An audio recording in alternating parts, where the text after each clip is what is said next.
It's episode 26. It's the 90-day website mastery program. Welcome. Thanks for being here. Thanks for joining us. Perhaps you're watching live right now. We are live on Facebook. We're live on YouTube. We're live on LinkedIn.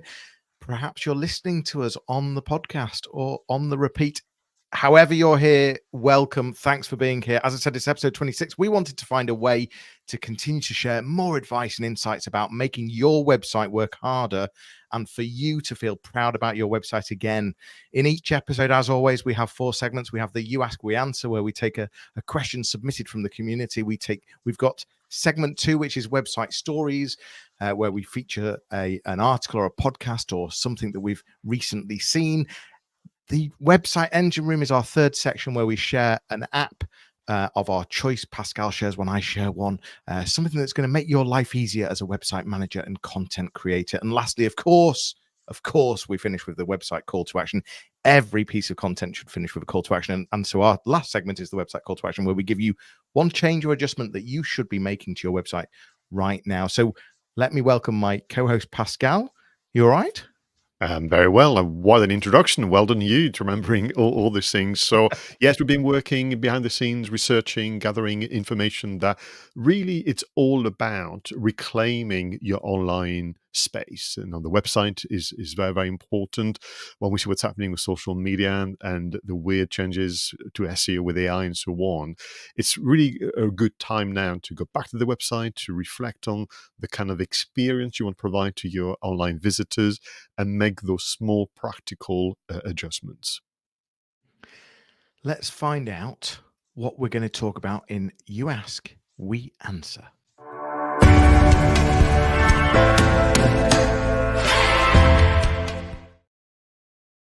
Now, Jonny, I've got a very actually interesting question, one that we may have to spend a bit of time today on. I was working with a client, a filmmaker that are doing great things in the north of England. And we were having a coffee. And this is pretty much the essence of the conversation. They were saying to me, I've been running this website of mine and the blog for years now, selling my video production services as well as promoting my own films. And I feel like I'm just repeating myself. I feel like I'm just going through the same things over and over again. Am I missing something? And well, we've all had that feeling. So to begin with, to my client and to all of you listening, it's exactly the way it feels, sadly, that you're the expert, you've got that curse of knowledge, and you feel like you're just repeating the same basic stuff that you don't find particularly challenging, but actually your audience is going to find very, very useful and informative. But what say you, Jonny Ross? Well, we've definitely all been there, and you sort of look at you whether you're writing, whether it's podcasting, whether it's video, you always get to that point of, oh, should I continue? What's the point? Are people reading, listening? Are they engaging? But the answer is, as long as it's high quality, as long as the quality is there, as long as it's helpful, you absolutely should be. And there's so many things that blogging can solve with inside the business. Even it's not just from a marketing point of view. There's so many other reasons to blog. I mean, one of the things is just a way of keeping yourself up to date and keeping you in the moment and making, by producing content, you're having to keep up to date. You're having to challenge yourself. You're having to think about things. You're having to think about business processes and how people engage with your products and services. So even just for that reason, there's countless reasons. But I guess in the sort of quick summary is that we all feel like that at some point. But there's lots of reasons why blogging is so important.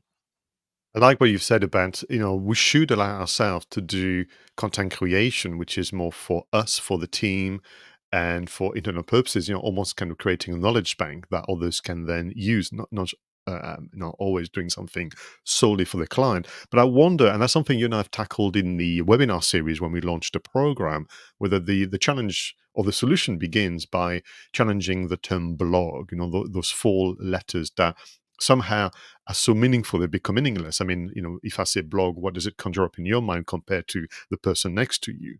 So I think what we should do is remind everybody that a blog, if you want to use a term still, will have typically 4 types of content. So the first one, which is what you hinted at, would be the industry news. So you are seen and heard being helpful by reporting back the most important news from your industry and that of your customers. So there could be actually two, sides to the coin. So that's number one. The one that then comes after that is what people typically do is the practical advice, the Q&A. And this is where often people say, well, I've already said that, I already explained it, and we can look at ways in which you can upgrade and upcycle your content. The third one is of course the free resource, or the free downloadable, or whichever term you want to use. And then the fourth one is of course the company update. I mean, I think it's important for customers to know that your organization is going places and is growing. So, and I sometimes use simply the mantra of what have you done, where have you been, who have you met, as a way to summarize what the company update can be like, which I know people find a bit awkward, but I can assure you audiences love to know that you're passionate about what you do and you have interesting stories. So I think blog is the term, but you've got to train your mind to think, oh, that means industry news, practical advice, free downloads, and company updates. Yeah, and it can be in lots of different formats as well, can't it? So it doesn't have to be written. It could be audio, it could be video, or it could be a mix. So it could be, if I think about it, when I first started blogging, I saw blogging as the core of my marketing activity, and writing a blog would easily turn into 5 tweets for Twitter. It would turn into a debate on LinkedIn. It would turn into something for YouTube. But I think it's slightly different now, and it might be that the content starts in as a podcast, or starts as a video, or starts as a blog, but it can then turn into a blog, it can turn into a podcast. So that's sort of the first connotation that I think is important to bear in mind, that people do have negativity around the word blog, especially because Google must be about 4 or 5 years ago now, did demonstrate that it was giving less rank to blogs, but that was because people were keyword stuffing blogs, and were using them for the wrong purpose. They were using them purely for an SEO purpose. Now, of course, there's SEO value there, but it's all about helpful and resourceful content. And as long as it's helpful, as long as it's resourceful, then you're doing a great job. And yes, it can feel like you're repeating yourself, if you're blogging on a weekly basis, perhaps. But it's about looking at some of the content that you've done in the past and actually enhancing it, or bringing it back to life, or making sure that it's actually still current and up to date. So sometimes it's important that you repeat yourself, because you need to actually set it correct for the year that you're in. Yeah, that's interesting. I mean, it's almost like, I've moved house, and we're going through, the reasonably enjoyable job of updating, planning, painting walls, and we went to a store to buy the carpets. And as I was listening to the lady looking after us, I was thinking, this poor thing must be answering the same questions with every single client, because I mean, I know nothing about carpets, Johnny. I mean, I probably last time I had to be concerned about them was that 10 years ago when we had a house near Newcastle.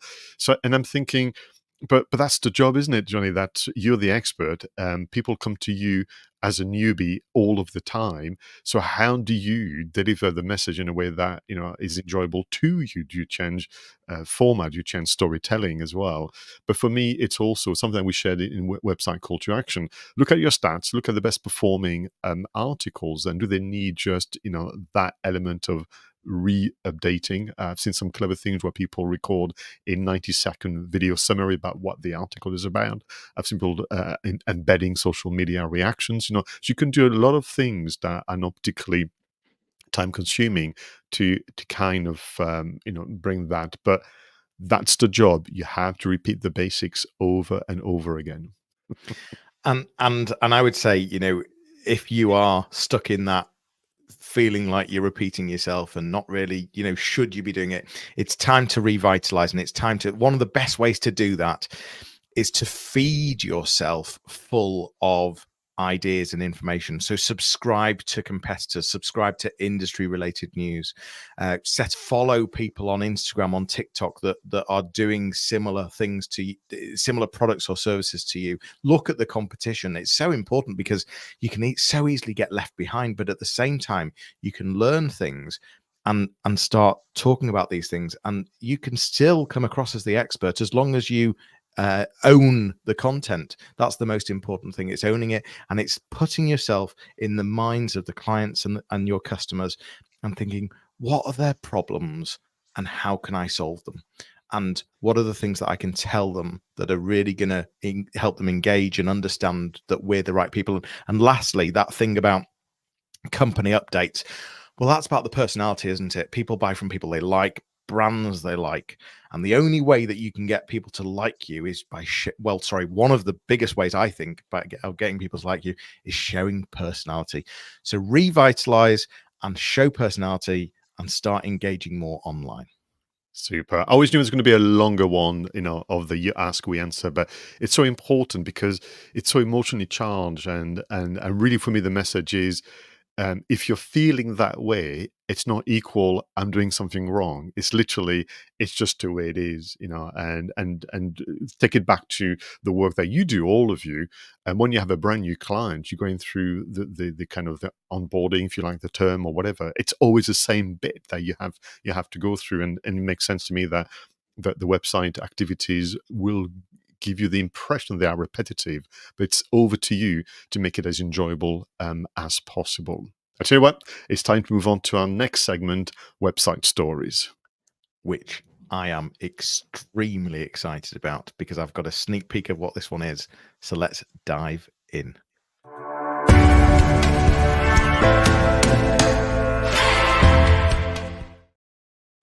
Our regular viewers and listeners will know that typically John and I will select one article or a podcast episode or video and infographic produced by somebody else, and we react and share lessons. But today we have chosen something that John and I have produced ourselves. Is this allowed? Oh, absolutely.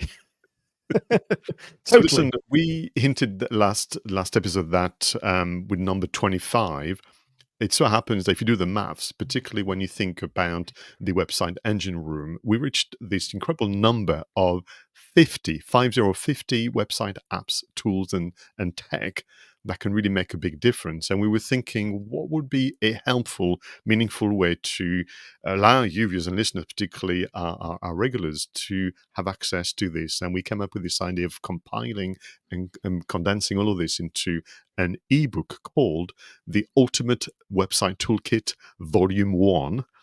We have the subtitle of 50 unpicked tools to make you feel proud of your website again. But I'm going to ask Jonny, do you feel proud of publishing this volume 1 of the Ultimate Website Toolkit? I absolutely do. I mean, we're in episode 26, aren't we? We've done previously 25 episodes, which is 2 apps per episode, 50 apps. We just felt, we want to make this like we preach. We practice what we preach. We want to make this helpful. We want to make this resourceful. We want to give you one place where you can get access to 50 of these tools that we've talked about, to ultimately help you start feeling proud of your website again. So I'm really proud of what we've achieved. We've got every new piece of content that we create on our 90-day website there's an element of fun in there. There's an element of a bit of uniqueness, and it's a really cool journey that we're on in terms of what we're producing. And yeah, I'm really proud of the ebook that we've just produced. I'm going to share the link on the screen for people that are watching. I'm sure you're going to talk more about it, but I'll bring it up on the screen as well. Yeah, no, so for us, it was an element of fascinating to do something that would be qualified as co-creation. So, for everybody listening, it's interesting to work with a partner and not having to do everything on your own. We kind of shared the work and the reflection and so on. There was some very, very interesting co-working sessions to make decisions on design, layout, and so on. There was some difficult things sometime, about, well, which one do we include, which one do we keep to one side.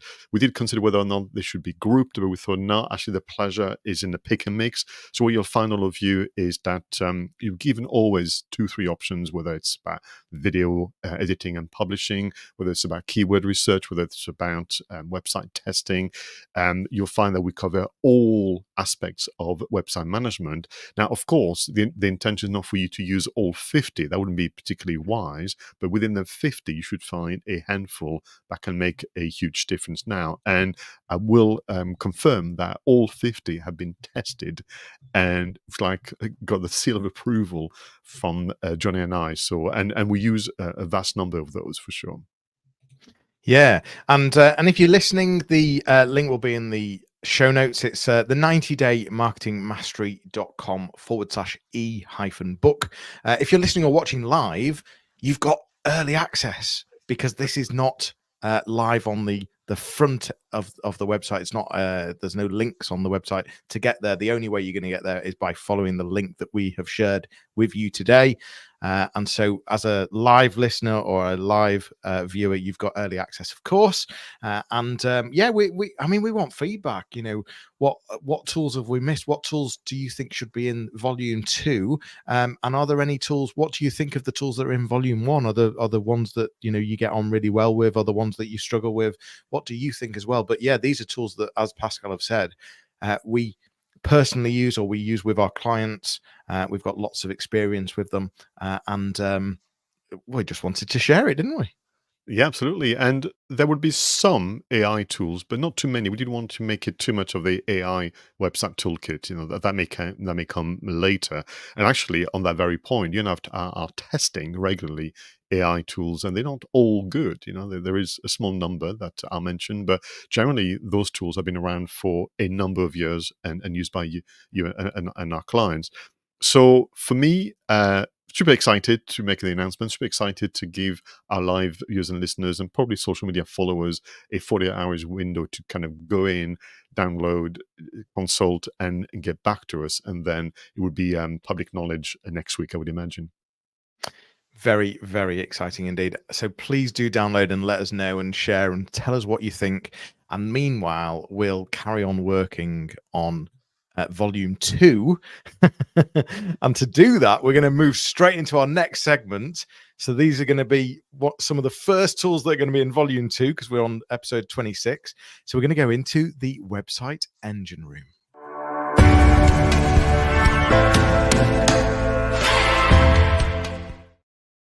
All right, then. So, what is your selection for this episode? The one app, the one solution or kit that can make a difference and make life easier for all of us as website content creators?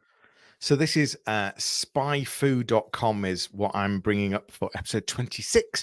It's a tool that allows you to spy on your competitors, their most profitable keywords, the ads for paid and organic search. It's particularly useful for your competitors' SEO strategies, helping you refine your own approach to SEO and pay-per-click campaigns. So it's spyfoo.com. As I said, it allows you to analyze and spy on your competitors. Great little tool, and especially if you've got competitors that just happen to always be there, and you're like, they're so annoying. Why are they always there?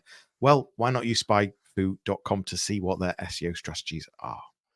Yeah, and there are other tools that do that. So just to be clear to our audience, you know, this is accessing in a very, very clever way public, information. You're not breaking any data protection laws, or you're not, spying for real. This is just publicly available. But SpyFu gives you that collation feature that's going to save you a mountain of time. So thanks for reminding us of that.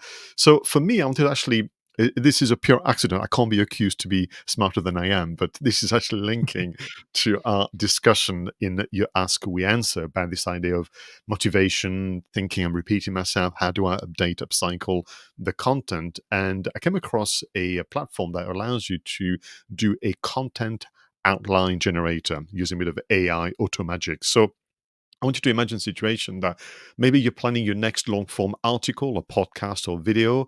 You've jotted down a piece of paper on your iPad, you know, the outline, you know, you've got an idea, but you've got a feeling, Jonny, that you're missing a couple of things. And you think there's got to be something else. So what you can do is go on the tool produced by SEOreviewtools.com, and I put the link in the show notes, content outline generator separated with hyphen. And literally what you do is put the title of your article that you have in mind. You put a bunch of keywords. You can put information like a tone of voice and a few other things, and then ask for the outline. So let's be very, very clear. This will not write the article for you. I don't recommend you should write your own articles, or at least have a first draft. But it will will give you all the headers and subheaders, and it's really, really powerful. And then you can go, yes, of course, I should have covered that. I forgot to put it in my outline. So it's an assistant to kind of help you improve your own thinking. Now, what do you do with the outline? Well, it becomes a brief for you, maybe for your colleagues or your suppliers, or certainly what you could do is go ahead and write the article, Jonny, and then maybe there's a paragraph or there's a section that is sticky. You're not getting the words you want. Then what you can do for sure is copy that particular outline in that paragraph and put it through a platform like ChatGPT, Perplexity, Claude, and all the others to get an idea what it's like. But a content outline generator to give you more motivated to create information online. Yeah, that definitely feeds well into revitalizing your blog.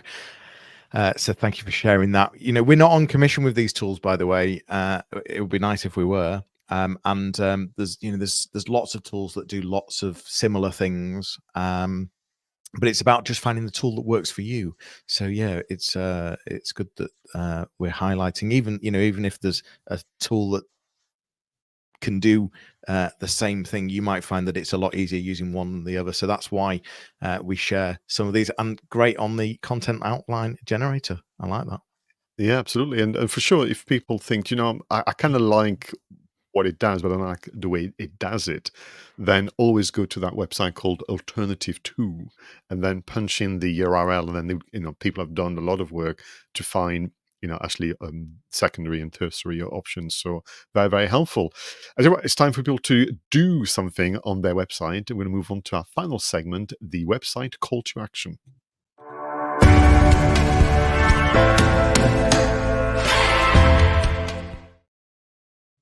As you know, this is about the one change, the one adjustment that you can make right now to make your website work harder for you. Jonny, what is your recommendation? Well, I am guessing that most website owners need to do this. And I talk about search engine optimization a lot. In fact, in our last episode, we challenged it and we talked about search experience optimization. So SEO could be search experience optimization. Part of that is your color scheme. So my call to action this week is about color scheme optimization. And there's two key reasons I mention this. Of course, you can consider it from a brand point of view and your branding and making sure that visually it's connecting with your audience. But the two big reasons I mention it are accessibility and dark mode. Two big things that you can't ignore. We've talked about accessibility before, and Google has made it abundantly clear that it's wanting to rank websites better or higher, should I say, based on the accessibility on their website. So how easy is it to use across different devices? Bearing in mind that there's lots of diverse users and how users use devices, ensuring that content is easy to understand, to read, to listen to, etc., etc. And so we're talking about the making sure that colors are easy to see, so that you're not using a dark blue on a light blue background, which just doesn't give you the contrast enough whatsoever. So ensuring that contrast works. But the second reason is dark mode. So many devices are now turning automatically into dark mode at certain times of the day. What do your colors look like in dark mode? Because I'm guessing that on a lot of websites out there, well, I know there's no point in guessing, they look bloody awful. So it's about thinking about what's going to work on white, what's going to work on black, re-looking at colors to make sure that you've got really good contrasts, but also that they're going to work on different light modes and dark modes. So color scheme optimization is my website call to action for this episode. It's fascinating. Yesterday, I had a meeting with our web developers. So they look after a number of clients, but they also look after me. And I thought, it's about time we talk about my website. Enough about a client's website. And I mean this, with immense affection to all of them. But and we were having this very conversation about the color scheme. I mean, I've had the same colors for a very long time now, and I want to move on. But I want people to understand that the advice from Jonny.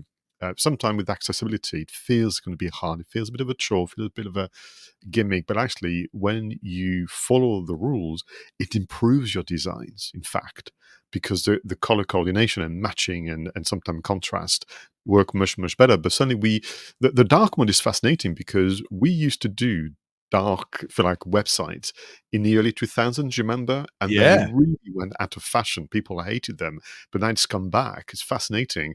But I've got a client where we've discovered, we didn't know, but the web design agency are creating, kind of design element within the copy of an article or whatever. And we discovered those big white borders around those graphical elements. And on the dark mode, it looks awful. It looks like a Shocking. website from the 1990s, It's so And true. I've It- chosen something very practical again for website call to action, and I wanted to link it. This one is on purpose to the Ultimate Website Toolkit Volume 1. So I'd like people to look back at their website to-do list. If you're a team leader, don't be mean. Just ask people to, into a workshop and say, okay, what is it that we've been wanting to do for a while? There's always been pushed and pushed because of client work and so on. So kind of collate all the to-dos for your website. Organize them. You can use traffic light system if you want, and then pick the top 3 actions that are going to really move the needle. That expression, and the top 3 actions that are going to really make a difference to your reputation, to the customer experience, and so on. And then look at the Ultimate Website Toolkit and see if there is a tool or a solution that can help you take action and make progress on those top 3 actions. You couldn't not have that as a call to action. Of course, it has to be a call to action. So head over to 90daymarketingmastery.com/e-book. The link is on the screen. It's also going to be in the show notes. And of course, if you just go to the 90daymarketingmastery.com website, in a day or two, it will be on the homepage ready for you to click anyway. But yeah, download it, check out the tools, let us know. What a great episode. Again, we've talked about the key thing here is about blogging, isn't it? So perhaps you've been running a blog and you sort of just feel that you're repeating yourself a bit, or you're getting a bit tired, you're getting a bit, you're losing that positivity. Well, we're here to tell you that keep at it, and keep showing off your brand, keep creating personality, keep creating ways for potential clients to connect with you. But more importantly, think about that resourceful, that helpful content, and the 4 key pillars that Pascal mentioned in terms of what a blog is all about. And this episode has been the launch of our Ultimate Website Toolkit Volume 150, hand-picked tools to make you feel proud of your website again. We're certainly proud of ours. We're certainly proud of the ebook, and we'd love you to download it. Great episode. Yes, absolutely. And thanks again for the recap. So, everybody, let us know as well, as we are approaching incredibly almost the first half of this year, what are your website challenges? What are the things that you wish you understood better? What are the potential obstacles? There could be things that it feels like, as opposed to what it is, because you could really guide us in terms of the content of this podcast. As you mentioned in the intro, we wanted to find a way to extend the impact and usefulness of the webinar series and the launch of the program. Somehow people have allowed us, to go up to number 26. It feels like we could carry on, but yeah, let us know. You can contribute to the editorial guidelines. That's all. It's episode 26 of the new podcast series, the audio companion to the 90-day website program. For more information, please visit 90daymarketingmastery.com. You'll be able to book a discovery call with either myself or Pascal. We'll be back with another episode. In the meantime, feel free to send your questions, share your preferred apps and links to your website once you've made the changes we spoke about, because we'd love to give you a shout out. But listen, it's bye for now, and we'll leave you with a fun video and audio montage whilst you go through your notes and actions, and we look forward to hearing all about them, and we'll see you on the next episode. Take care. Cheers.